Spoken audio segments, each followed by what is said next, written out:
তুফান, খুব ভয় পাইছি রে। বাপরে বাপ, এটা কে ছিল? এটা কি শাকিব খান নাকি শাকিব খানের রূপে অন্য কোনো কেউ? আমরা কোন শাকিব খানকে দেখতে পেলাম? সিনেমা ইন্ডাস্ট্রির ভাগ্য একদম উল্টে রেখে দিয়েছে।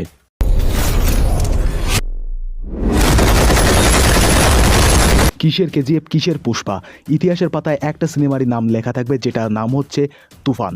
পূর্বের কথা মোতাবেক এখন থেকে পুরো দেশকে তুফানের হাতে তুলিয়া দেব। যারা বলতো শাকিব খানের দ্বারা অভিনয় হয় না, তাদেরকে এই মুভিটা অবশ্যই একবার দেখানো উচিত। Dialogue delivery, colour grading, music, একদম সবকিছু টপ লেভেলে হয়েছে। এটা দুই বাংলার ইতিহাসে সব থেকে বড় অ্যাকশন এবং হিট সিনেমা হতে চলেছে, এটা বলতে কোনো দ্বিধা নেই। একজন পরিচালক চাইলে যে কি করতে পারেন সেটাই এই পরিচালক দেখিয়ে দিয়েছে এই তুফান সিনেমায়। পরিচালক রায়হান রাফি এই তুফান সিনেমার মাধ্যমে বাংলাদেশে একটা দৃষ্টান্তর ইতিহাস সৃষ্টি করে ফেলেছে। সে যা চাইবে পাইবে, যা করিতে চাইবে করিবে।